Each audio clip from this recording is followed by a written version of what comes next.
All right, we're back. We're back again. Uh-huh. I'm Jake. I'm Nate. And another episode of the Film Riff podcast. Very professional. We got a couple reviews for you today. Couple reviews. Last of Us started last night, so we got to get into that. The Last of Us. We got Warfare. We saw Warfare last Thursday, opening night. Yeah, opening night. IMAX. Yeah, it was. Fun fact: 13 years ago, biggest IMAX in the world. Yeah, you told me that. I was like, I did not know that.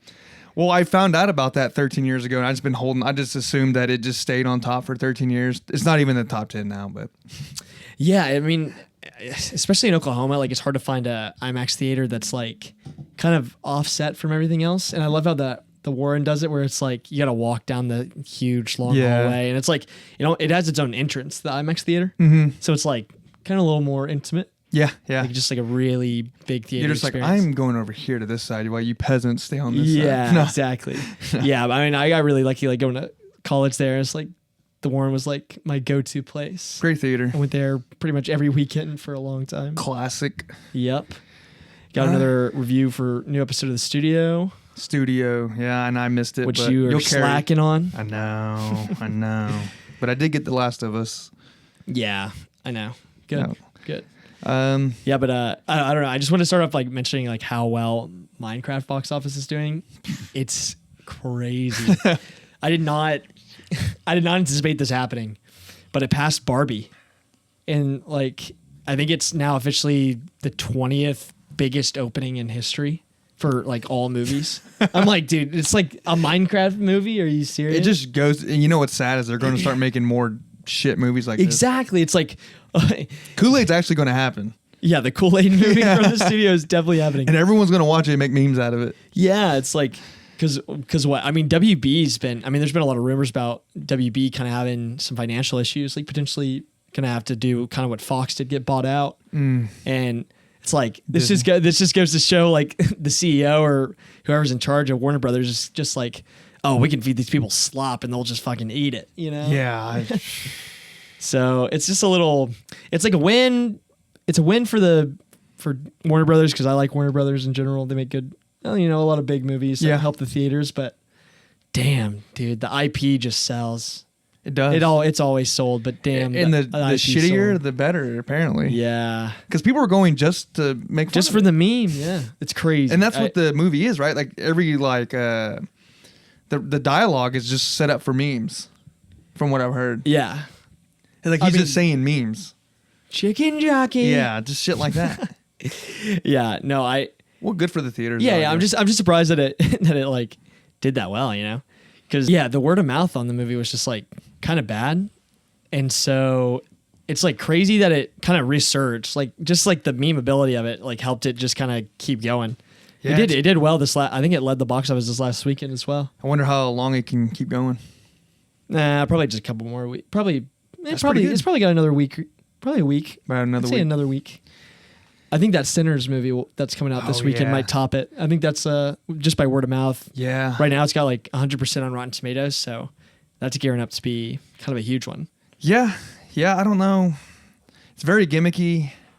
I don't know. Is it? It seems just like really original to me. Just like kind of that Prohibition era vampire. It's just like you haven't really seen a lot of stuff like that. Yeah, I mean, there's also not a lot of black-oriented like vampire movies other than Blade. No, it's just the vampire part, I guess, makes it unique. I know, but vampires are sexy again. Vampires are back. Yeah, I don't know. The whole like the white dudes are going to be so over the top, which is probably obviously how they were back then. But it's just like, man, I don't care to see this shit. Just like mustache twirling, like just being mean. We're gonna get you. Just being downright dirty. Yeah, just like. Yeah, just like redneck country. Yeah, just a stereotypical stupid redneck. Yeah. That's what they're going to do, and then I don't know, but I don't care. I mean, I'll still watch it, and we'll see. Hey, prepared to have your socks knocked off, dude. I think it's gonna be good. Like Django, for example, like that was badass. Yeah. So we'll see about this. Yeah. We'll see. Yeah. Yeah, but Ryan Coogler is directing that, so I mean, he's never made a bad movie. I think everything he's done. I mean. Say what you will about Black Panther 2. I mean, there's parts of that movie that I think are really well done, but the same guy. Same guy. I mean, he did Black Panther 2, but he did Creed. Oh, Fruitvale Station. Yeah, we were talking about this last pod, but you're not a big Creed guy. All those like movies Creed. are just fucking bullshit movies to me. Like What? just popcorn. No. I mean, Black Panther is a Marvel movie. And there's not a Marvel movie that's not like that. Whether you like him or not. Bad take. Ryan Coogler's a really good director. Does he have any like legit movies other than like shit like that? I mean, Fruitvale Station's a great movie. Okay, well I can't comment. I don't know. I think that the first Creed is a legitimate movie. To like, interesting. it's a good movie. All right. Well. Okay. Moving on. Yeah, but there's another kind of something else in that realm I just want to talk about, but they just released all the Cannes films that are going to be premiering at the Cannes Film Festival. And I mean, a lot of smaller movies that I'm excited about, like from a lot of like, foreign directors, small directors, stuff that's going to be really cool. But I think the biggest thing that came out of the Cannes announcement was, or the Cannes announcement. It's Cannes, not cans. It's Cannes. They're a bunch of cans. Yeah, a bunch of cans. No, but Spike Lee's new movie is premiering there, and it's Highest to Lowest, and I think it's supposed to be Denzel Washington's like final movie. Before he's like quote unquote retiring, but every actor retires and comes out of retirement. But I wish it was Spike Lee's last movie.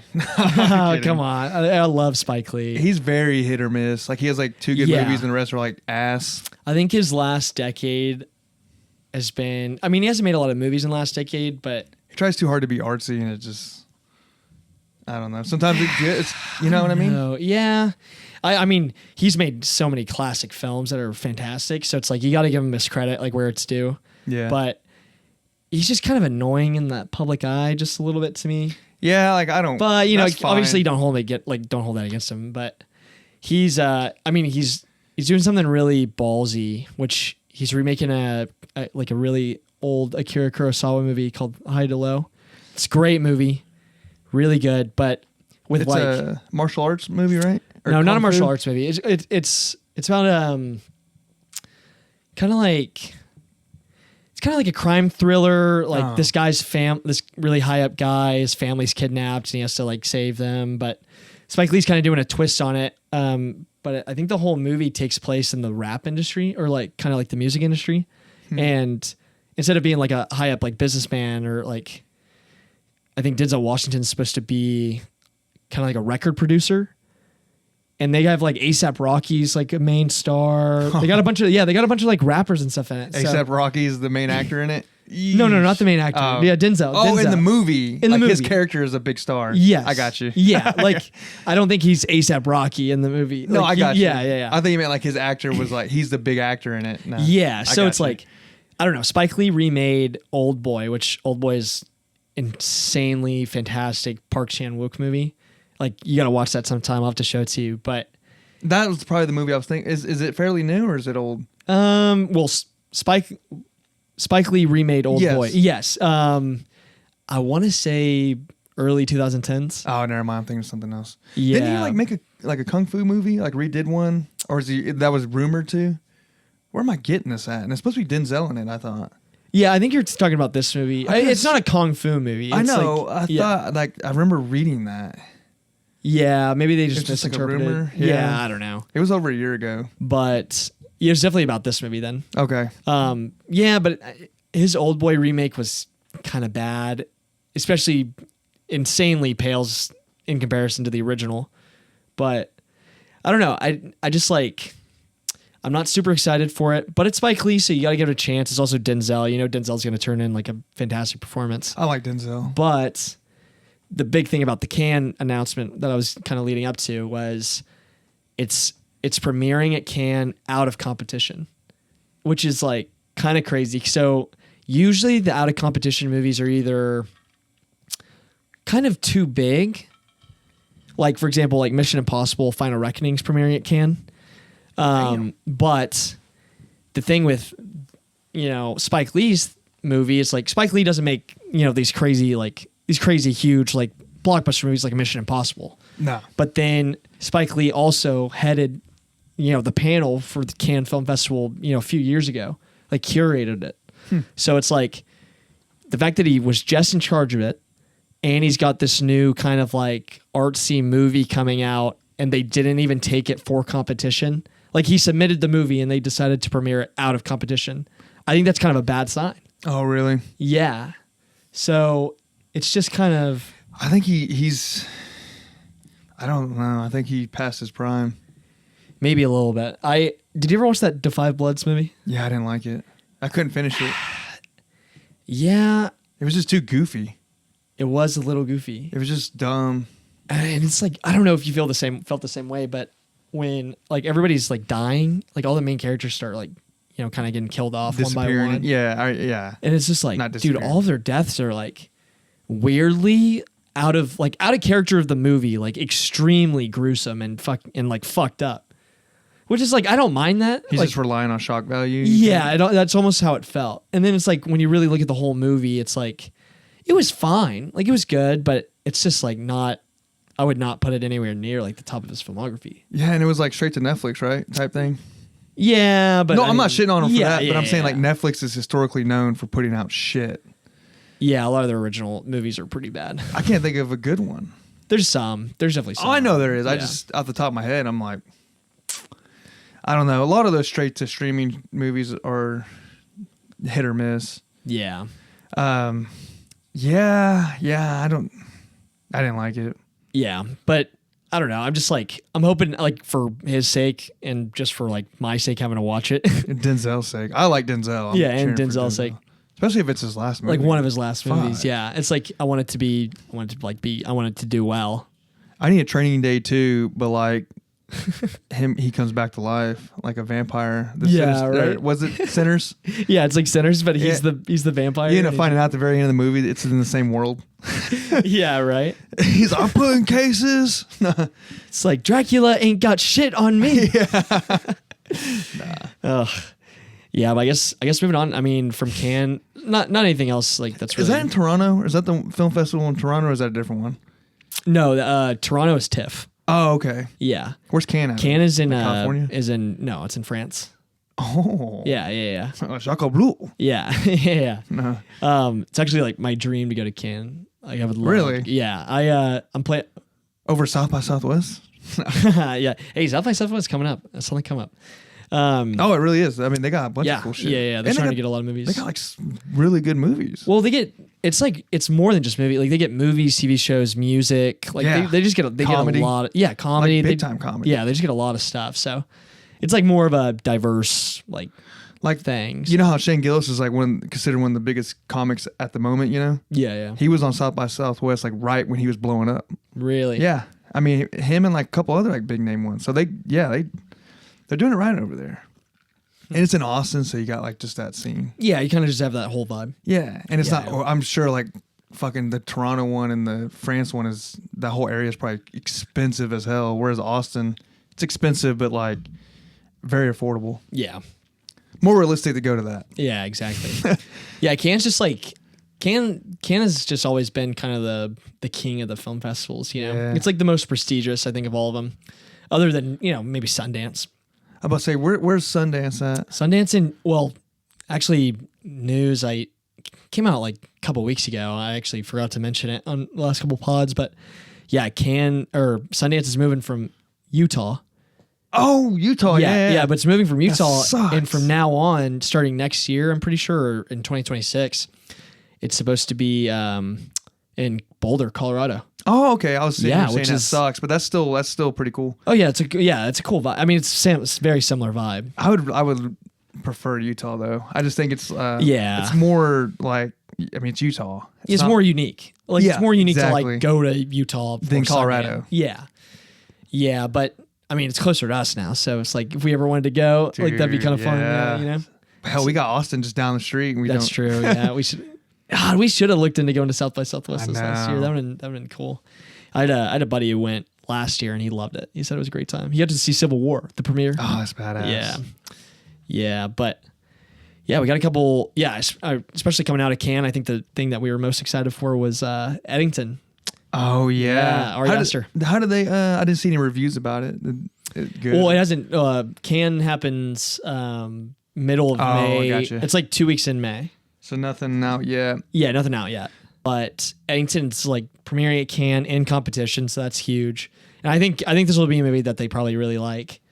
But you were totally right though. You've been nailing it about the Yeah. COVID thing and anxiety. Yep. It's definitely what that's going to be. Yep, Eddington's going to be. So I think Pedro Pascal is playing the old mayor who gets, it doesn't get reelected, and Joaquin Phoenix gets elected as the new mayor Sheriff, of this. right? Or is it mayor? I think it's mayor. It might be okay. sheriff, but I'm pretty sure it's mayor. I thought it was like the county sheriff or some shit. Yeah, but so much has changed since I've seen it. Like, yeah, more right. Details are it's coming kind of out. like developed a little bit more of like what the actual synopsis is. But I still think it's vampires, right? Or zombies. I don't know. I don't think so. Nothing's came out about that yet. It came off more. So they also released a teaser the day after they announced that it was premiering at Cannes, and it was like there was Austin Butler as the first person they showed, but he looked like kind of like a televangelist or like a cult leader, something in that realm. And then Emma Stone was like an influencer, social media. Yeah. And then you had Pedro Pascal and Joaquin Phoenix. So I don't know, man. I'm hyped because it's Ari Aster, and I don't think Beau is Afraid was a failure at all. Like a lot of people viewed it that way. Not a failure. No, yeah, but a lot of people view it that way as like, oh, he's done. Like his I'll career's tell you, dead. you viewed it that way. A24 when it came time to collect the check. Yeah, Money-wise. Money-wise, Yeah. did terrible. But Because they put in IMAX. yeah, dude, I don't know. It's just like a good director could not have made that movie. You know what I mean? Like A good director couldn't have made it? or a bad director could not have made that movie. You needed a studio like A24 as well.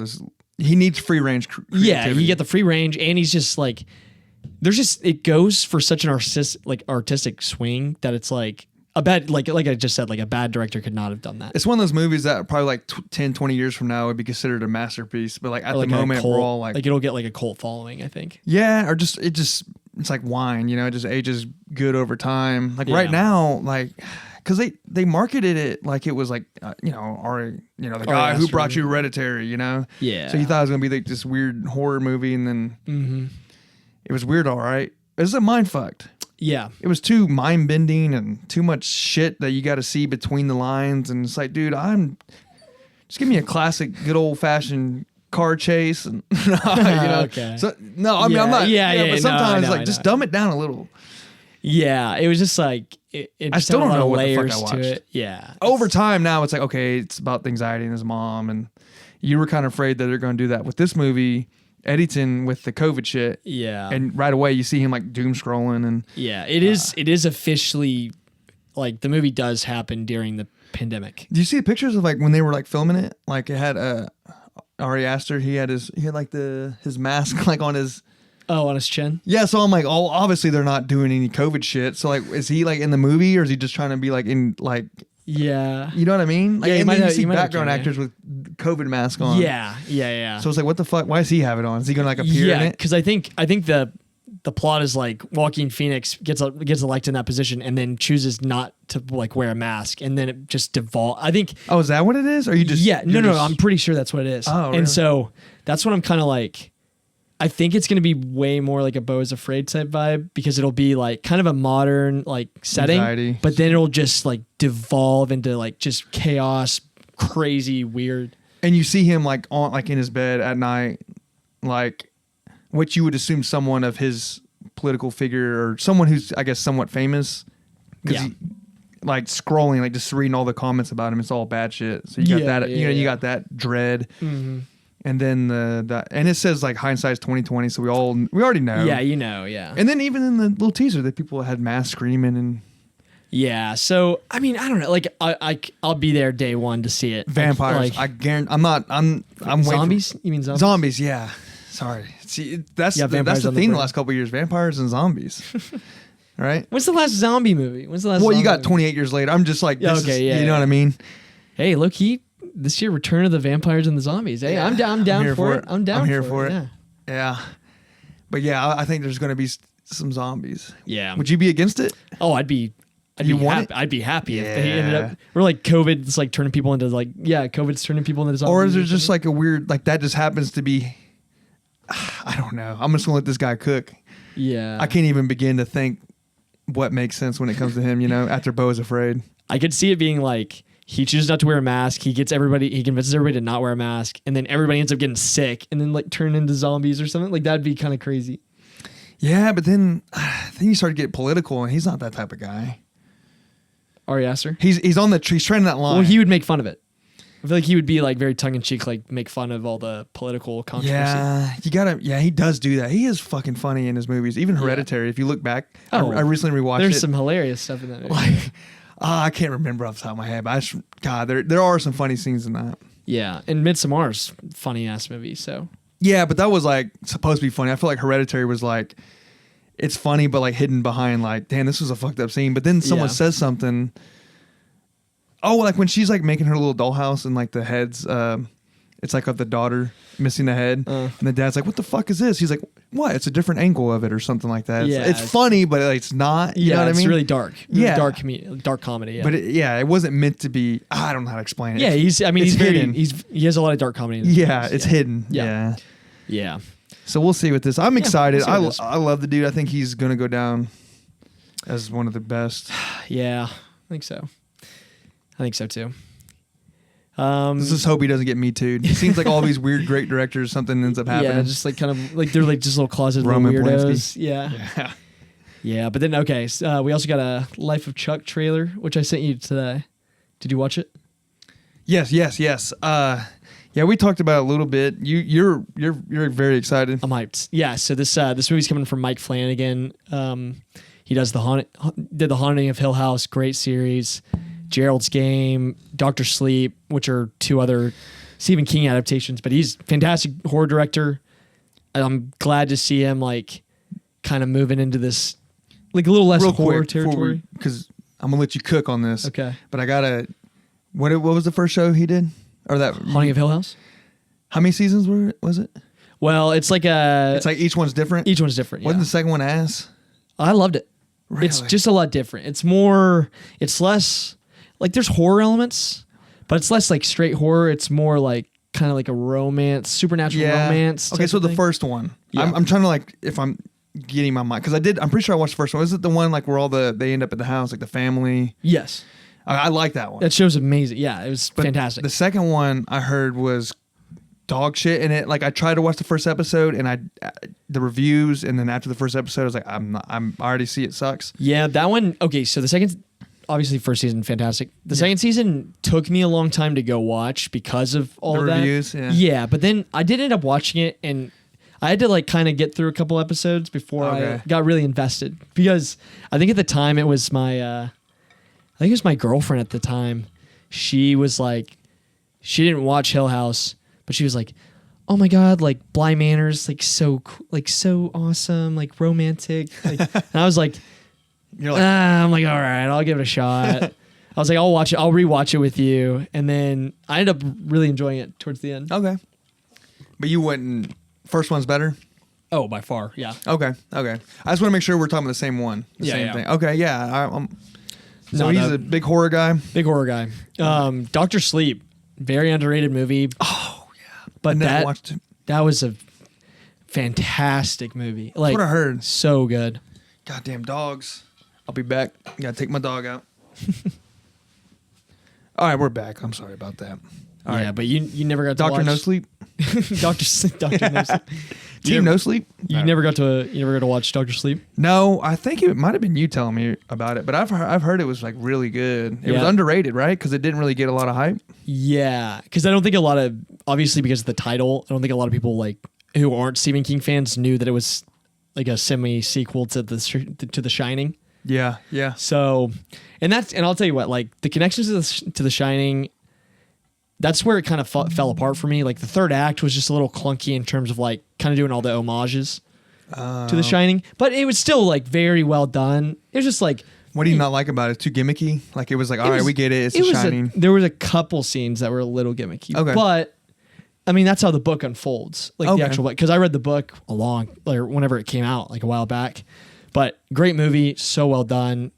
Just as a director, like his eye for like really interesting camera angles and like just like he knows where to put the camera. Like he knows how to create a really cool scene or sequence. Yeah. So Yeah, I really like it. I really trust him to like do whatever he wants, like in the film, like in any film genre. But and this it's neon, right? Yeah, this one's also neon. So he's gonna get a little.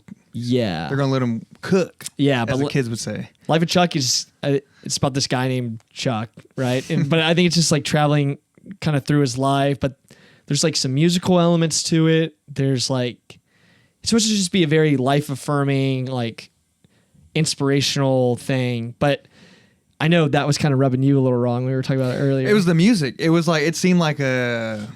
This was from the guys who brought you Forrest Gump. If you liked Forrest Gump, if you liked Titanic, you'll love this. You know, it seemed like a big, I don't know, not Oscar bait, but just seemed like, I don't know, you know what I mean? Yeah. Like a big movie from the 90s, late 90s, early 2000s. Yeah, a little bit. Yeah, it kind of gave that aesthetic. But I think that's an aesthetic that's like it hasn't been around for a long time. Which is perfectly fine. Which is fine, yeah. Oh, brother, without thou. Or, you know, it seemed like something like that. I do love that in the trailer. It's not like it says it's a Stephen King adaptation. Yeah. But then it lists like That threw me off. Yeah, well, it lists Shawshank. I think it's a Green Mile and Stand By Me, which are like three Stephen King things that are like, which are fantastic movies. Yeah. Like those are just like classic films. Yeah, especially Green Mile. And I was telling you this off camera, but this did the film festival circuit last year. I think it premiered at TIFF, if I'm not wrong, or Toronto, or not Toronto, but it was either Sundance or TIFF last year. But Life of Chuck premiered, and everybody loved it. Like everybody came out saying it was like one of the best movies of the year. Yeah. So. Yeah, I'm definitely gonna watch it. Yeah, I'm excited for it. You sold me. Yeah. But yeah, that threw me off when I saw Stephen King because I didn't know anything about this, and it didn't seem like a horror movie. So I was like, "What?" Yeah, I actually don't know. I'm a huge Stephen King guy. Like, no, I've read a ton of his books, but I've never read this one. I actually can't remember if this is a short story or not, but I think it is. Probably. But yeah, there's just been a lot of reports that like Mike Flanagan put like his entire like heart and soul into this movie. Like this is like his biggest like emotional project he's ever done. It's not about his cousin dying, is it? Yeah, right, dude. Studio. God, this studio is it's got a perfect example for everything. It's such a good show. I keep wanting to bring it up every Such time. a good show. Especially with the Minecraft IP going on right now. I know. God. Speaking of the studio. And I missed it. You fell behind this week. I know. But you can go ahead because it's one of those shows where you don't, it's not really spoiler. It's not really spoiling anything. But dude, this is probably my favorite episode of this first season so far. It's only 4 episodes in, but what a great show because I feel like every episode we say that. Yeah, every episode's so different, and every episode's gotten better. Yeah, yeah, exactly. But this one was, I think it was called The Real, and it's so funny because it opens up with Seth Rogen. He's like talking about how he's in the like the screening room with this like the film projector guy, and he's like, yeah man, like film's so great, like it's so grainy, like we got to preserve shooting on film. I'm one of the only guys who's doing that in the industry, like I'm such a cool guy. And then the projector guy's like, dude, I fucking hate film. It's such a pain in my ass to like do all the reels and like stitch it all together. So it's like, it's just, he undercuts it and it's so funny. But then the whole premise of this episode was, so Olivia Wilde, do you know who that is? Oh no, not off the top of my head. Well, she directed Booksmart and Don't Worry Darling. She's like Don't Worry Darling, yeah. She's a famous actress. Yeah, I actually liked that movie. A lot of people hated it. I liked that movie too. There was a lot of beef between her and Shia LaBeouf. You didn't see all that? Was Shia LaBeouf in that movie? He wasn't. He was supposed to be, and she kicked him off of it. And she's saying all this shit, and then he came and actually brought proof and actually made her look. She backtracked. Yes. Okay. Yeah. Yes. So that's actually like a huge thing in this episode. Was like, well, I'll get to it, but it directly relates to what you're talking about. Oh, yeah. Did you catch it at the moment, or were you like, no, yeah, it makes sense? I did. Okay. Yeah. But she's filming a new movie. She's shooting on film, and they're shooting like this last sequence. But Zac Efron's like the main star of the movie, so he's in this episode. Okay. But Seth Rogen goes to visit and watch the last thing, right? Yeah. The last scene. But somebody stole the film reel of the big shootout sequence. Oh shit. So the whole episode is like kind of like it's supposed to be making fun of Chinatown, which is like an old classic movie. I don't know if you've seen it. What's his name? Jack Nicholson. No, I meant the director. Oh, Roman Polanski. Right, Yeah. But the whole episode is like a neo-noir vibe of like Seth Rogen trying to find the missing reel. But like Olivia Wilde throughout the whole episode is so funny because she's directly like commenting on like her getting shit on in the press for Don't Worry Darling. Really? Yeah, because in this episode, everybody that's on the set is like, God, like Olivia's such a bitch. Like we hate her. It's like, and it's so meta. It's hilarious. Huh. But it's like the way I won't spoil it for you, but the way the whole episode unfolds, it's so good. Dude. Is there a lot of anxiety like the other ones? Yeah, like a little bit. They nail that. Especially in the end, yeah. Is it like the one shot episode? Yeah. That was a lot of anxiety. I was like, Yeah. fuck, quit fucking up. Just shut the fuck up. Yeah, the show just is so good because Seth Rogen's character is like, he's like funny. It's like, he's us, you know? It's like, or he kind of reminds me of like he wants to make a great movie. Yeah, like he doesn't give a fuck about the IP shit. Yeah, he wants he's a to big film nerd.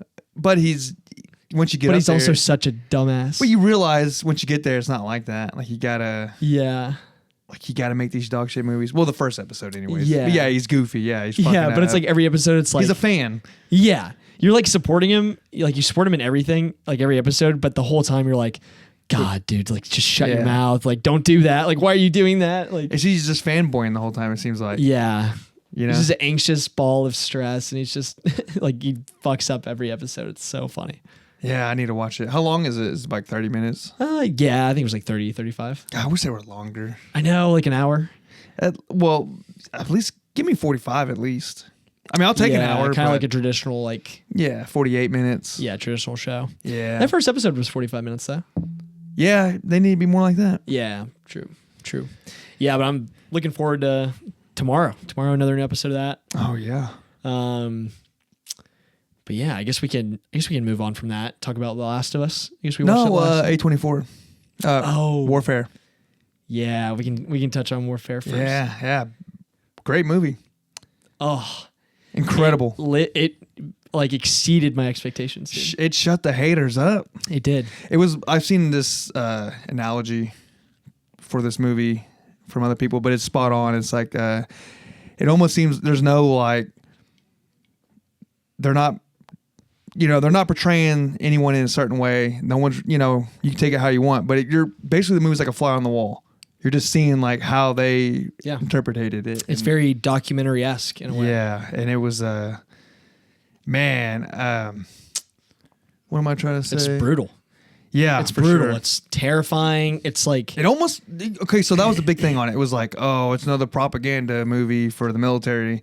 Yeah, like pushing conservative values. This made me not want to join. Yeah, like you know what I mean. Like I was like, fuck, dude. That's fucked. We were talking about this last pod, but it's like everything, like the whole intent that the director had, like that both directors had, was like we didn't want to make a movie that was glorifying war.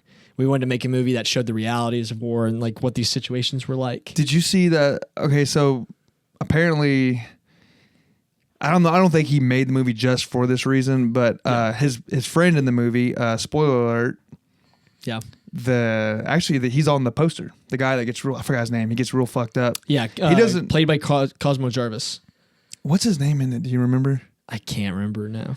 Well, he gets super fucked. He's the sniper in it at the very beginning. Yeah. He gets super fucked up, and he doesn't in real life doesn't recall any of this. Like he can't remember the shit.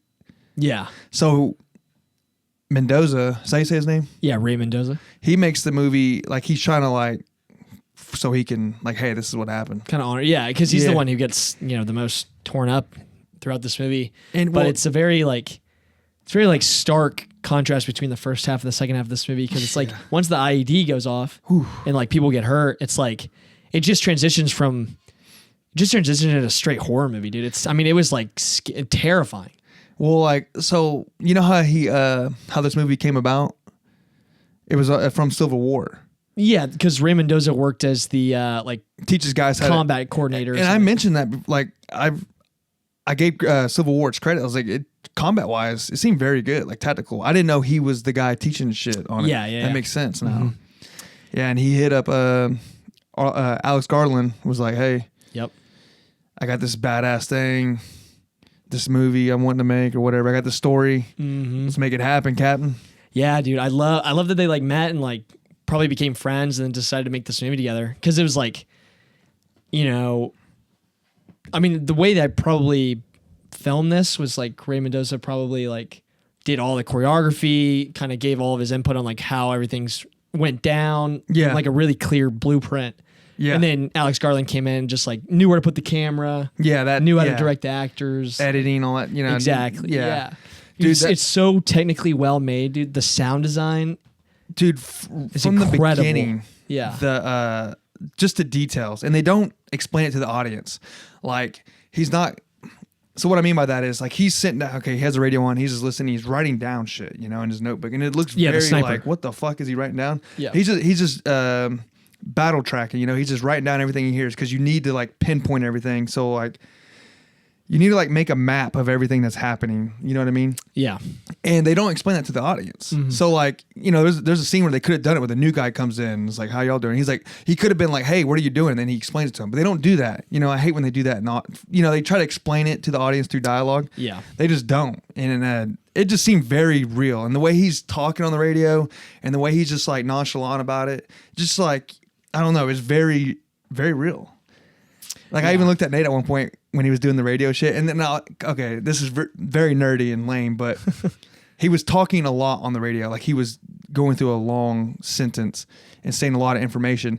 And at some point, if you're doing that, you have to say break, and that lets everyone know like, okay, I'm saying a lot of shit. I got more shit to say, and it gives like a chance for like someone else that really needs to talk to come in. You know, it's just shit like that. Yeah. And I was like, in my head, I was like, God damn, he's saying a lot. I was like, say break, and he goes break. And then I was like, yes, let's go. I was like, all right, I already know this movie's going to be accurate. Yeah. Just like little details like that. And most movies don't do that.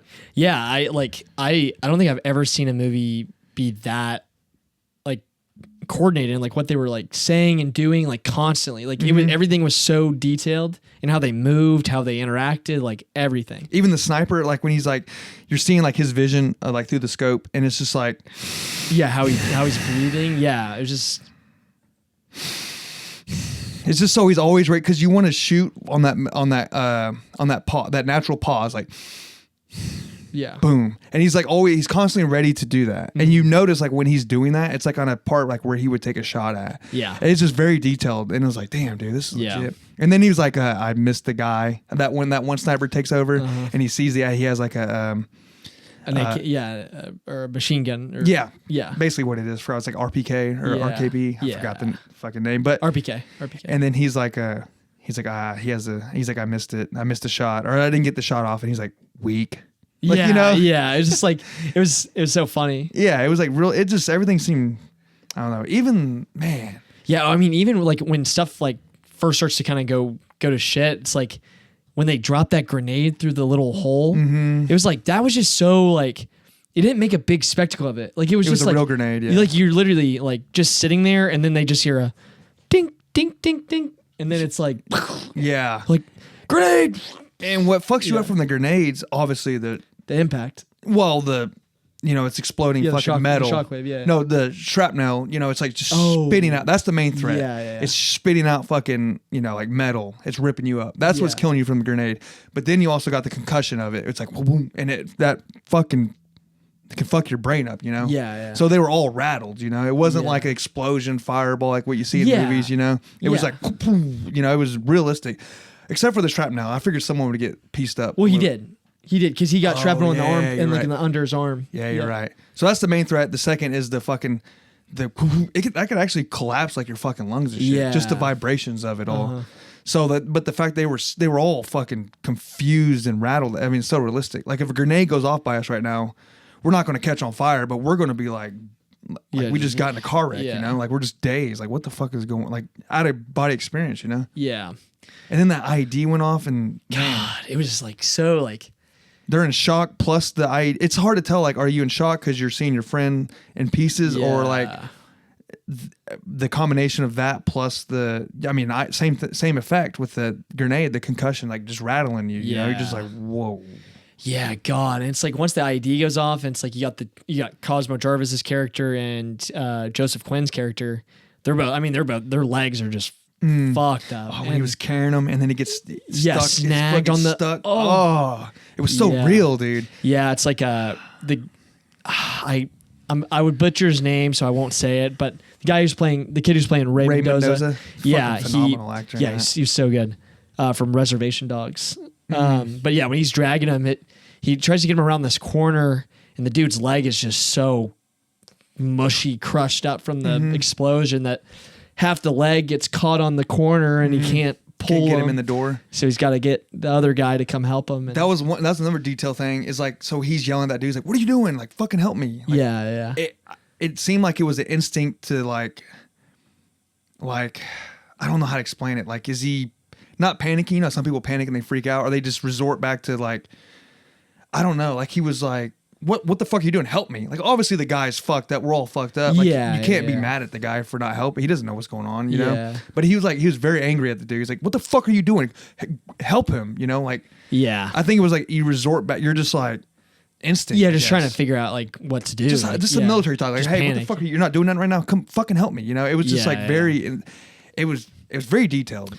Yeah. And then, God, dude, just like both those actors, just like, they're screaming like the whole second half of the movie, they're just screaming like the whole time. Yeah. And it's like, that was a little annoying. I was like, shut up. I get it. But yeah. Dude, but it was just like blood curdling. Like it made me like, while I'm watching, it was just like, I felt so uncomfortable. Like I felt so like sickened because of how much pain. Like I could feel through the screen, you know? Oh, dude, that one scene where you hear the screaming, you hear like all this chatter, you hear the boom, boom, boom, boom, boom, all this sounds, and then he still has a radio on, so you're hearing all this like radio talk going on. He just it's just so much sound coming at him. He just rips the radio off. It's like, fuck. Yeah, he's like, I'm done. Yeah, like that was just way too much.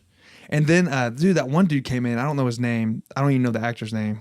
Fucking badass, though. Just took control of the situation perfectly. Charles Melton. Dude, that dude in real life if that's how it went down, that dude's a fucking G, dude. Yeah. I mean, just like, hey, this is what the fuck's going on. Then he told one of the officers to lie on the radio. Yes. Because he was like, we need backup. I don't know if he's calling for QRF, which is like quick reaction force. So there should be. Yeah, I think it was. So a quick reaction force is like dudes that are set up like within an area, ready to go if someone needs help. Yeah. So I think he was calling QRF, but they couldn't make it because their QRF already took hit. Like they got like. They said that they couldn't come because the area was too too active. That's another thing they did. They said they got in a tick. You hear a tick a lot in there, and that's radio talk. It stands for like troops in contact. Which they don't really. It's just shit like that. It's like a tick means like we're getting fucked. We're getting attacked right now. Yeah. And they mentioned that a couple times. Like what's your sit rep? Shit like that. It's just all this shit. But he tells. They asked for the QRF and they're like, hey, or they're asking for a Cajuvac, like a yes, yeah. And they can't make it. So he's like, hey, or they're trying to get higher up permission. Mm-hmm. So he tells the officer, he's like, act like you're the officer. He's like, pretend you're him. He's like, radio up and be like, hey, I give authority to do this. I was like, yo, that was fucking nuts. Yeah, it was cool. I was like, damn. And he just did it. No big deal. And yeah. Oh man, if that really happened, that's fucking crazy. Yeah. I don't know. Watching this movie, the cast was just so good, man. Like, and it's crazy because it's like there's so many big actors, like Noah Centineo's in it, Will Poulter, like all the guys we've mentioned already, Kit Connor. But it's like all of them probably had like 10 lines of dialogue the whole movie, like each character. But dude, they sell it, man. Like they're just so like in it. Ray Mendoza's character is my favorite in it. Yeah, he was just so good. Yeah. His acting, just the way he was just kind of like just sitting on the ground, just kind of bored, and just the radio, but then he switches over. He switches from radio guy to like he's actively trying to keep those two guys alive. Yeah, and it's like he's just like doing all this stuff, and he's so out of it. Like he's just staring at the dude, like just they just get hit by the IED, and it was just nuts. Yeah, and then dude, okay, so at the very end, spoiler alert, I guess, the very end. They all leave. They make it out. Yeah. They drive off. And then the bad dudes just kind of disappear. And it's just showing the scene of like, it looks just empty. And it was like, it's kind of like a symbolic way of like, it was all for nothing. Yeah. Nothing changed. Nothing. It was like, what was the conflict even what did it was all accomplish in terms of like the overall war? Like what exactly. It was like that's how so many battles are. Like this crazy shit just happened, and then it ends, and it's like, all right, we just go back to the same shit. It's just it was pretty good. I don't know if you noticed that at the very end. You know how because I mean all of the I forget they were in Iraq. Yes, Iraq. Yeah. And so I don't know if they said the town. I think maybe Ramadi. Ramadi's a hot area in 2006, but I don't know if that's what it was. Yeah, but then all the Iraqi soldiers like just walk out of the street, and then they're just kind of just like, oh, like back to the regular day. You know, it's just like it was just kind of haunting almost. Like it was very like. Oh, and then at the end when it's showing, so they show like the trailer, the credits, and it shows like the people really from it. Yeah. Like the actual soldiers. And then some of them, their faces are blurred, which is pretty gangster. Yeah. And you were asking me, I was like, it could be a couple reasons. I think the main reason is that they're probably still in, and they're probably, I mean, if they were SEALs in 2006 and they're still in, they're probably like high figure dudes. And they just can't, their faces can't be out there. Yeah. And then, but did you notice they showed that family that they took over a house, one of the Iraq families, one of the what would you say, locals? Yeah, locals, yeah. Took over their house, and they actually showed their picture, like in the credits, like their family picture. Yeah. Which I don't know. I thought that was kind of cool. Yeah, no, definitely. Like, they're as much as part of the whole experience as like the soldiers were, you know? Yeah. Because their house got turned into a base. I mean, basically. So yeah, it's like, it's just crazy. That's just war, though. And you can't be mad at the soldiers for that, or like, I guess the Marines and SEALs for that, because like, you're in war, dude. War is fucking. People don't understand. Like it's. You have to tap into a different mindset, you know, and it's either you or them, you know. Yeah, that's what's fucked up about it. Yeah, I don't just taking over their house seems so fucking. It's like, why would you do that? It's like, okay, well, do you want me and my friends to just hang out here and get all shot up, or do we take over this family's house? Yeah, which is fucked up, but that's war, dude. Yeah, it's kind of crazy. Like this. Like watching this movie, it might be one of the most like impartial movies about war I've ever seen. Yeah. Like it's not trying to be patriotic. It's not trying to be like the Iraqi soldiers are bad. No. It's literally just the most neutralistic view of any battle sequence I've ever seen. And it wasn't corny or like there wasn't the funny guy, you know, like he's the crazy funny guy. Yeah, there's no backstory to any of these characters. It's like it's just real. It was it's just real, like there's a fly on the wall and you're just seeing it. It's all real time. Yeah, and I had more to say about the cast, but it's like to get all these big actors and there's really nothing really for them to chew on, like for the scenery. Like nobody, like maybe out of like two or three of them, like steal the show, quote unquote, or that are more memorable. But it's like I like them all equally on. Yeah, but you like them all. His character, yeah. I just liked his. It wasn't the acting that made me like. I just like the guy, the real life event of him just doing all that shit. Exactly, and it's like, yeah, it's just so cool that they got like all these young actors, and I just love that scene at the beginning where they're all like watching that music video. Oh yeah, and they're just all just like like going crazy and just like I wanted if I was sitting next to you I would have like bumped you. I was like Substance. Yeah, right. It was like one of those like workout dance videos of a hot chick, you know. It's so funny. It was like all these army guys are just like getting hype and horny together, you know. But it's like you got to think like 2006 and shit like that was like porn back then, you know. Like you didn't really have you didn't have iPhones really. You could just pull up shit, you know. Yeah, it's like especially like they're all getting pumped up in the bass. Song it's like that, there's only one videotape in the bass, and it's like that music. Yeah, video it gets past. Yeah. That's. I mean, that was cool. They're just. It just shows them like bonding, like they're like boys, you know. Yeah. No, that was cool. That movie. Fucking I would say it's like the best war movie in my opinion. Best war. I mean, probably. Just in a long time. It's probably just the best war movie I've seen in a long time, or like in modern day. I would say it's my favorite of all time. Wow. Better than I mean, it was just so fucking good. Yeah. There was none of that Hollywood shit aspect to it. There wasn't like it didn't seem. You know what I mean? Yeah, it wasn't Hollywood at all. There wasn't like sometimes you see like a plot like, oh, this is going to happen. It was very fucking raw and real, and it made you. I was tensed up, dude. Like I said, like propaganda. No, it made me not want to join the military. Yeah, because that shit's fucking fucked up, dude. You know what I mean? Yeah, yeah. Just carrying your friend, you know, and just. I know. I'm sad that this is like this was supposed to be like Alex Garland's last movie.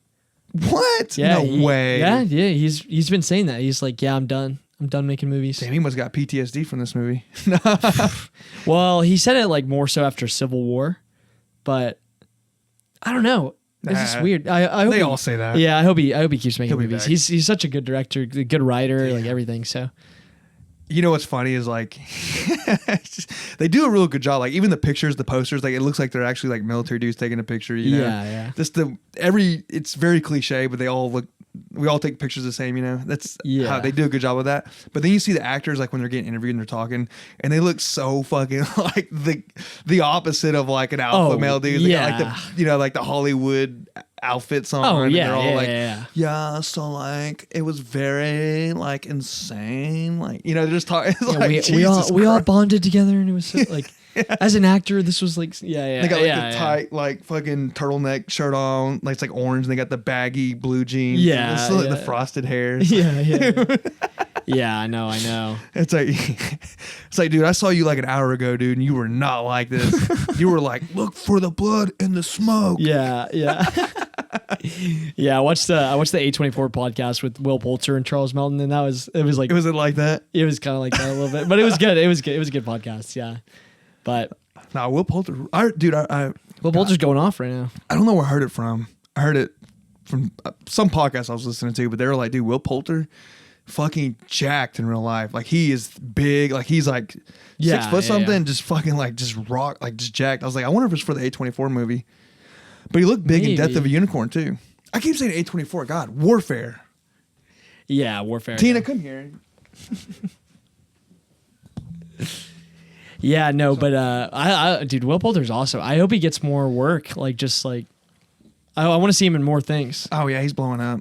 Because I mean, he's got he's in the MCU. Like he's got all these like indie movies. He's got some like kind of middle stuff. To me, the way I describe him, he's always the kid from We Are the Millers. Dude, like such an icon. Like that role got him started, but yeah, he plays that guy. same character in Midsummer too. Yeah, it's kind of like the same What? No, he's like such an a alpha douche in Midsommar. Really? He's such an alpha douche. Just like I don't know. I think like the laughs were like the same type of laughs that I got from We're the Millers. Well, he's always like snarky. And We're the Millers, he's like the ultimate like Christian, like innocent kid. So the scene in Midsummer, like when they're talking to like the head cult guy. Yeah. And he just walks up and just rips a hard vape and just blows it. Yeah. Like, cause it's supposed to be like a very respectful moment. He just does shit like that. I feel like We're the Millers, it was kind of like shit like that. Just out of touch moments that were funny. True. Yeah. And then they're showing him around the bunks in Midsummer, and then he's like, "Where the fuck do y'all jerk off at?" Maybe I just haven't seen Where the Millers in a long time. He's so good in that. He's so good in everything. Like, all right, we're back. I got to take my dog out again. She's trying to make it all about her. But people like dogs, so it's for the ratings. I guess we can. I guess we're done with that. Great movie. I recommend it. Let's give our ratings real quick. Totally recommend it. Does Rotten Tomato hit again? Oh, it was 94% or something. Yeah, something like that. Yeah. Yeah. No, I'm glad to see like the critics loved it. Everybody who's seen it loves it, but I mean, kind of underperformed at the box office, of course. Well, fuck. Unless you're a dog shit IP, you're not. Yeah. But it's like, I think by word of mouth, more people will go see it maybe in the next week. And this is a hard movie to watch. It's a hard movie to watch. Like your fan base are like military dudes, right? And a lot of the, you can't, sometimes they're like, dude, I can't sit through this. I was actually talking to my girlfriend, and I was just like, dude, like her dad's like one of those people that like served. Oh yeah. Overseas and just like, has a lot of like PTSD. Mm-hmm. And I was just saying like anybody with PTSD, like, I don't know how you could go watch this movie. Like this movie is so like sensory oriented, and it's so like overstimulating in terms of like war stuff. So it's like, I don't know how anybody with like really bad PTSD, like if you lost someone, or like if you lost something or was in like battle, like a similar situation where you just saw your buddy just get fucking head canoed or fucking just blown up, just anything. Yeah. So you're missing. That's a big fan base that's into this. So you miss out on that. Yeah, that aren't going to watch it, and then it's just it's not a family movie. You can't not at all. Yeah, definitely. So it makes sense that it's not doing great in the box office. But as far as the movie goes, I agree, dude. I give it like a 9.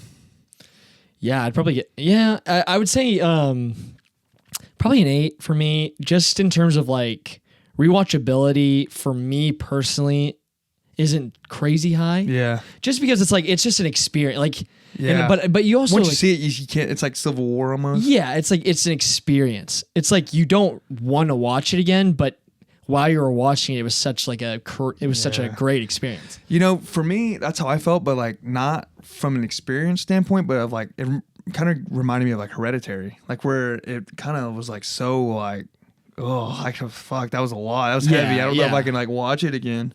Oh, dude, if it was more than an hour and a half, I think you would have risked like really just like going too far. You know, like an hour and a half was perfect. Yeah, like it felt short, but it's just so intense the whole entire time that's like I would have started to get a little like anxious if it went on any longer than it did, you know. But they nailed it, and with that being said, I do plan on watching it again. Yeah, I could definitely I could see myself watching it again. Because Paige hasn't seen it, she wants. Oh, you think you'll take her to see it? Oh, 100%. Okay. Yeah. I'm definitely gonna see it. Which sucks though, because you got Drop. There's so much stuff coming. I kind of want to watch Drop. I know it's gonna be a dumb fucking movie, but I've heard it's good. Wow, I've heard Drop is good.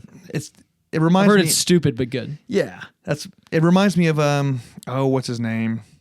Oh fuck, I'm blanking on his name. The actor that always does the twist, or not the actor, director that does all the M. Night twists. Shyamalan. Reminds me of his little movie that he just did with his daughter. I saw a review, and I don't know how much I trust this, but like somebody was like, "Oh, it's very Hitchcockian, like Alfred Hitchcock." What movie? What do you mean? Well, just like kind of in terms of like how the story progresses and stuff. But I was just kind of like, that's a big stretch for Drop. A movie about airdropping like memes. Airdropping memes, clip arted fucking photos. No, it's just a goofy killer thriller type movie. Yeah. It's a fun thriller. But Sinners is the main one, so it's hard for me to like. God damn, I gotta watch Sinners, Drop, and then I gotta rewatch fucking another movie. Yeah. Well, I'll make it happen. It's hard to. Yeah, I know because we both missed Minecraft and. Oh, I wasn't planning. I was never gonna watch that. I don't give a fuck. I know. There's no way I could watch. For sake of the pod, we gotta go. We gotta go see these things. I could totally live without ever seeing Minecraft. Oh, there's nothing to talk about. You know what I mean? Like, what are we going? Just the memes from it. Chicken jockey. Yeah, that like Sorry. I can't stop doing it. The people fucking up the theaters, like that's stealing the show. Yeah, you know what I mean? It is definitely stealing the show. As far as like reviewing it as a movie itself, like no one gives a fuck. Yeah, I know. But I guess we can get into replacing White Lotus on HBO, The Last of Us. Last of Us season 2. Yeah, I'll be honest. I really liked the first season. I will say it almost felt kind of rushed to me, which is weird because they hit all the main beats and add stuff along the way. But like it almost felt like everything happened so fast. Like in that first season of the show. So it's like I really liked it. But going into the second season, like I'm not super hyped. But this first episode was good. I think it sucks for us because we played the video game. We know everything. Yeah. So like we don't know like it. We already know everything. So we already know like oh man, hurry up and get to this part. You know, the part that Joel getting his head bashed in. Yeah. Like we already know that's happening, so it's like let's get to it already. Yeah, but that's not fair for them making the movie or the TV show. Like can't just do it episode 1. Exactly. It's like they have to like think about the mainstream audience a lot more, like making a TV show more than a video game has to, because no matter what, you're playing the video game. It's like you're not gonna see that scene happen in the video game and then just stop playing. It's like you paid a lot of money for this. I loved it. I liked it too. Yeah. It's one of my favorite games of all time. It's one of the most challenging like video game experiences I've ever had in terms of like accepting a story, like a narrative. It's so good because when you play as Abby, you kind of see her side. Oh, you like hate playing as Abby. No, I disagree. At first I did, but then at first, yeah. And then I was like, it makes sense, yeah. Well, like the whole first like couple hours of playing as Abby, I was like, it's like you're gonna. Make me do this. I want you to die. Yeah, like I literally like want to die. Yeah. While playing this game, just so I could see you get fucked up. You know. But then the more you play, you're like, oh yeah, well, that totally makes sense. It's like this. It's the same reason Ellie. Well, I don't. Big spoiler if you have no idea what the fuck is going to happen. Yeah. But it's kind of the same thing. Like, so Joel kills her dad, so she wants revenge on Joel. Yes. And Ellie wants revenge on Abby for killing Joel. Yeah, and the whole game is like a dichotomy of like morals. You know, it's like, is Abby right or is Ellie right? But it's like, but the whole game is exploring like they're both right. Like they both have reason for what they're like trying to do. And like the whole emotional core, I think I will say like they are set. Okay, sorry. The big thing that they do at the very first scene of this first episode was like they reveal why Abby is going to kill Joel, right?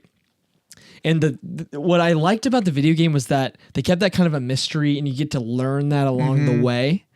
So exposing it is like a big risk for them in the TV show, but they have to. Yeah, but in order to hit like the big emotional beats that I think they're going for, they have to kind of rearrange and like rework things. So, you know, I don't think that Joel's gonna die for a while. Like I think he'll probably die because this season's shorter. It's gonna. This season's only. It's gonna be so boring then. This season's only 7 episodes. What last one, like 8? I think it was 8. I think it was 8. Yeah, but I've also heard like from IGN and then like a bunch of other reviews say that this season is a like masterpiece, like fantastic, but feels completely unfinished. So they might kill him early and then just like kind of end it on like a cliffhanger of like Ellie going after Abby. But I don't know. I don't know where they're going to go. How the game ended that's a cliffhanger in itself. I know, but that second game is so long. You could not fit it in one season. That was the epilogue, though. No, you could not fit that whole second game in one season of television, dude. No, not at all. Well, I mean, but you could still finish it that way, right? No, but they're splitting that. Like this is confirmed. They're splitting that second game into season 2 and 3. Oh, yeah. Well, then they can do that in 2 seasons then. Yeah. Oh, you're saying okay. I get it. You're talking specifically this second season. Yes. Yeah, I don't know how you end it. Maybe they end it before the epilogue, because the epilogue could be a whole season, right? No. Like I doubt they even get to like Abby's whole section. I don't know how they're gonna do it, but they're splitting. You're right. I get what you're They're saying. splitting the game up, but yeah, and it's like I like that. I don't know. I just hope it's good TV. I just hope it's good that TV. with the first season. Yeah, I don't mind that they're like kind of going out of the realm and like doing different things, because that's like what you kind of want from an adaptation, right? I mean, you kind of have to. You don't want it to be just like clear cut, like the same thing. And it honestly has been, because there's a bunch of videos coming out, like, you know, they compare like that first season. Well, even this first episode. Yeah, with like the whole them dancing New Year's Eve section. Yeah. Which I kind of like as a game fan, like a game nerd. You're kind of like, oh, like I know what they're talking about, you know? This cutscene. I remember this cutscene. Yeah. But one thing I didn't like was Abby having arms like the size of mine, maybe less. It's like, bro, less. Yeah, they didn't make her like buff at all. In the game, she is jacked. She's yoked to the fucking gills. Yoked. Yeah, dude. Like, she just got super jacked. She's a little skinny, and I thought they were gonna get her bulked up. That they didn't actress, even try. Yeah. Not even. I mean, what the hell? I also think it's crazy that they casted Caitlin Dever as Abby when she was like the main girl everybody wanted to be cast as Ellie. Oh, really? I didn't know it was her. Dude, she looks like Ellie. It's just the blonde. It's crazy. She looks way more like. Dude, okay, that's another thing. Yeah, Bella. We can't. No, we can't. I love her in Game of Thrones. She's also a really good actress in this show. It's just she just doesn't look anything. Her acting is great. It's fine in the show. Yeah, it's not bad, but it's just like she's a little corny at times. She's like, "Yeah, dude, what? Like I don't know. Like, yeah, I'm gonna clear this house. Yeah, you know what I mean? It's the writing, probably. Yeah, it probably is a little. Like bit when they're like, "Hey, the writing's bad," and that whole sequence when they're like, "Hey, get back here," and they're like, "Yeah, we've done this before. We know what we're doing." They're like, all right, well, just if you see anything, let us know. And like, oh yeah, you know what I mean? They're just like, we get it, you're badasses, and these people aren't. Yeah. It was corny writing, I thought. And then yeah, I don't know. I mean, I like the episode overall. Like, I'm not Yeah. I don't want to shit on it because it is. It does sound like we it are. is better than everything else on TV. Yeah, it's better than everything else on TV right now. But it's just like, it's just hard. Like, as somebody who played the video games, to like Ellie, dude, it almost so... hurt. It almost. It's like for the general audience, I think everybody will like love this. But it's like for people that play the video game, it's kind of almost hard to like get into it a little bit more. Because we love Ellie so much, dude. She's so fucking badass. Exactly. And they didn't like, nail her. That Bella does not do any justice at all. Ellie is probably the most badass female character. Ella. No, you've been saying. Okay, in my head, I was like, that's Ellie is probably the most badass like female character in like video game history. Like she's my favorite. such a stud. Like, it's crazy. Yeah. And so it's like Bella's fantastic acting. Like, or I'll say fantastic acting. It's just when you cast characters, you want them to look like the character. You know, it's like that's just part of sound. It. Yeah, you want them to takes me sound out of and it. look like the character, and it's like it's hard. But once you accept it, I think because in that first season, it was hard for the first couple episodes to like watch her. But then as the season went on, I started to enjoy it more. So I'm almost like I've had such a long break between season 1 and 2. So I'm like, I'll give it a couple episodes and I think I'll be settled back into Bella Ramsey. But the thing with season 2 is like she looked a lot different than season 1. yeah, And she got the tattoo, you know. she got the tattoo. She looks the same age. Yes, that's the problem. It's like, man. And Ellie in the video games looks so much. She looks way older. That's what I'm saying. And she does it in this. And it's just like, okay, in the opening scene, she's doing the we want to say good acting. I don't like, why are you going to add jujitsu into this and then make it look piss fucking poor? I don't think that's on the acting. That's on the writing. That's on the script for sure. Well, so they had someone come in and teach them because they looked like they knew what they were going for, but they didn't do it right. So it was just, none of it made sense. I was like, why are you going to bring someone in to teach you how to do this, but you're still going to like not do it good? It looked like shit. It looked You're talking about the like initial fight scene. So she puts him in a triangle. She doesn't have the triangle locked up. She has him in what's called the 50 or not 50-50. There's every gym calls it different, but she doesn't have the triangle locked in. But for some reason he's getting choked out. Okay. And then she transitions from a triangle to an omoplata, which doesn't make sense. Like the triangle would be the move you go for, but if you want, I'm getting deep cut about this. Yeah, because you've done jiu-jitsu. Right? Yeah. Yes, but so if you want to argue, it's like, yes, she doesn't want to be on top because this guy's way bigger, so he could just pick her up and slam her. So she wants to transition to the omoplata, which she does, and she goes into the omoplata. But the way she's finishing it, it looked like a month in white belt. Like it just looked terrible. But she's like, this guy obviously has over 100 pounds on her, but she's performing it so like he's tap. Oh my God. She's just like, yeah, but her legs aren't right. It's just, and this is like something that you could teach someone. I could teach you how to do that like in a week or honestly in a day. Okay. So I'm like, this is something these are basic jiu-jitsu moves. Why are they fucking it up when it's something that they should be able to learn like that? You know what I mean? It looks so it looked dumb. General audiences would never know though. But why? Okay, so obviously someone taught them because she did do a piss poor triangle, so she knows the triangle, and then she knew to transition to an omoplata. So someone showed them this. You can't just do this. Yeah, you know what I mean? Yeah. So if you're showing someone how to do this, it's so simple that it shouldn't look that fucked up. Does that make sense? Yeah. Like it should be pretty simple to get it right.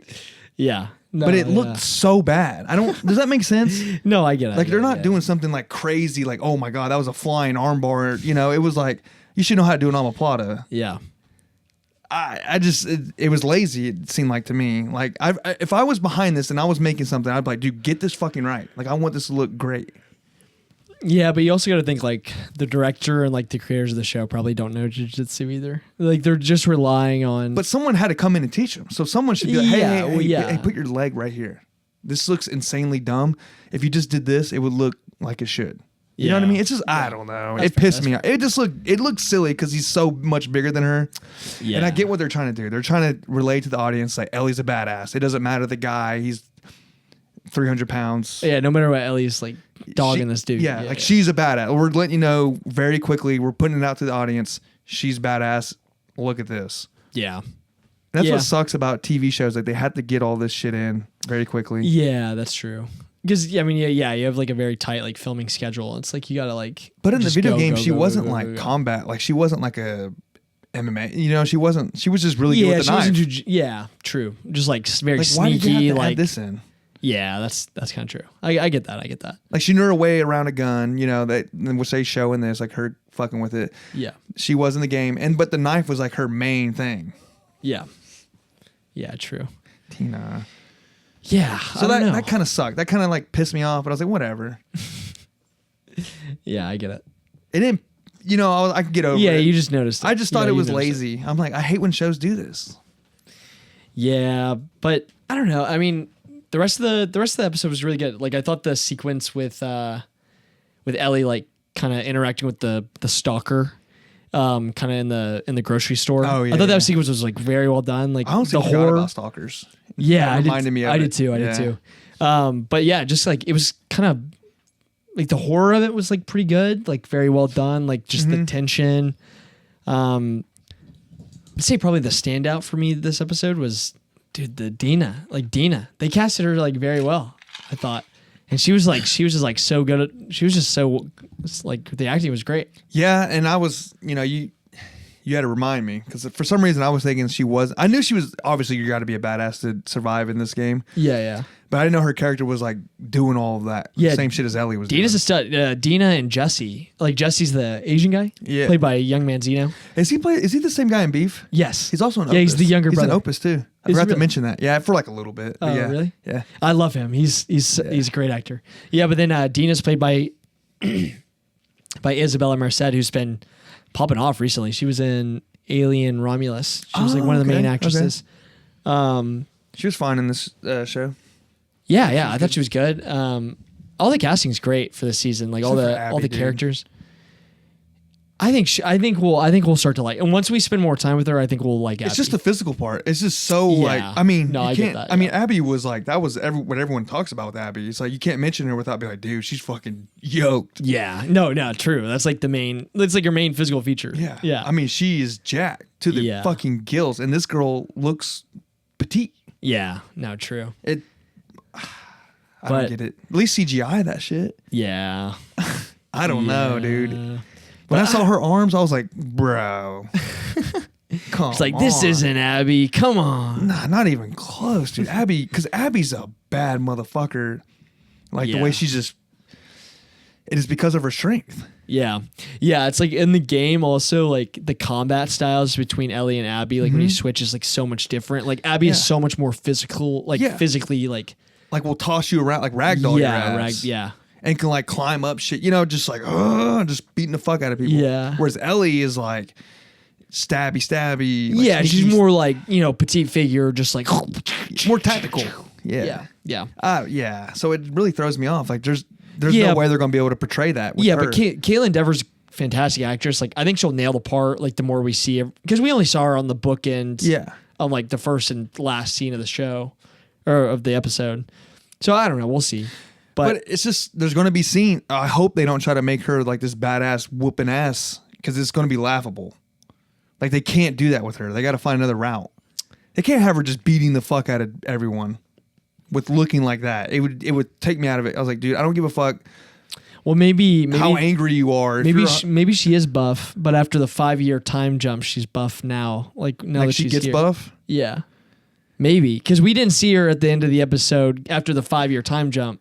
Like she was in like a big coat and like all this other stuff. So You're like, right. we didn't really see her. Maybe she is buff. Well, is there any pictures of the actor? I don't think so. There's not a lot of like they don't have to stuff. CGI it or put on body shit. You know. Yeah. We'll see. Just God, something. There wasn't even a pump going for her. Yeah.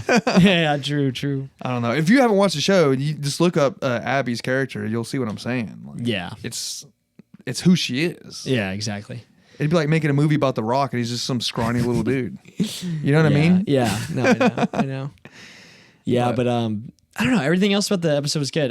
Yeah. Because they followed it really well. Yeah, like they added in a lot of people I read online, like a lot of people are like kind of up in arms about this, but like, oh, Joel would never go see a therapist. And it's like, Joel spends a lot of the time in this first episode talking to Catherine O'Hara's character, like and who's like the local therapist. And he's like kind of working through all of his emotional baggage with Ellie. But like That was a weird scene. I thought it was a good addition because I thought it was like it's building the emotional stakes a lot more. It makes Joel's character a little bit more sympathetic for the whole audience. Well, it was weird how the wife, like, I forgot. They talk about the husband. Okay, so she's actually not, I don't think, a character in the game. Yeah. No, but like, I don't remember her in the last season, or am I supposed to? No, she wasn't. She wasn't. So this is just a reference that she made. Well, they didn't spend a lot of time in Jackson in the first season. Like, they're always on the road. So when he killed her husband, we never saw that. No. And we're supposed to assume that he was a zombie or clicker. Yeah, or something happened. Yeah. Okay. And yeah. she's mad at him for killing him, but obviously, like, you know, Joel did it because he had to. So it's like, I think, I don't know, like, I didn't mind that because it gave some like, you know, kind of button heads, introduced this character very well. I thought this like new like character that they created. But I think, you know, because that barn sequence, like later on when Joel comes in, and I don't know if I'm remembering the game wrong, but no, everything, it was identical. It was okay. Well, he doesn't push him over as he kind of like backs him up. He doesn't like fucking tackle him. But that sequence happens later in the game, right? No, it's very early. Is it very early? Yeah. Oh, okay. Yeah. Yeah. No, that was. Huh. Yeah. I don't know. I just like that scene almost like hit harder because of like that sequence with him at the therapist, like because he's so emotional and you can tell how much he like cares about Ellie. Yeah. And wants to fix things, and then makes you really not like Ellie, huh? And that's my biggest issue with this episode was Ellie in the game. You kind of, as you learn things and like what happened, you understand her more and you sympathize with her. They made her in this first episode brat, piece of shit, kind of a brat, and it's like it kind of sucks because it's like Ellie. I love like Ellie's. It's Bella, dude. Yeah, it's her. I don't know. I don't love it. I think it's 100% is with her. There's nothing else because the game she was like that. And the writing. It's Bella and the writing. It's Bella and the writing. It's like the reworking of the story makes her seem more like a brat, and then the acting itself comes across like way more They're bratty. massacring her, man. They're not doing any justice for Ellie. Yeah. I don't know. I don't want to talk about the show every week and like shit on Bella Ramsey because I do like her. Do you feel how you feel? I'm not saying her. I'm just saying everyone involved with her. Yeah. Bella's a part of it. The writing behind it, the way the directing behind it too. Yeah, true. There's nothing. I don't like her at all.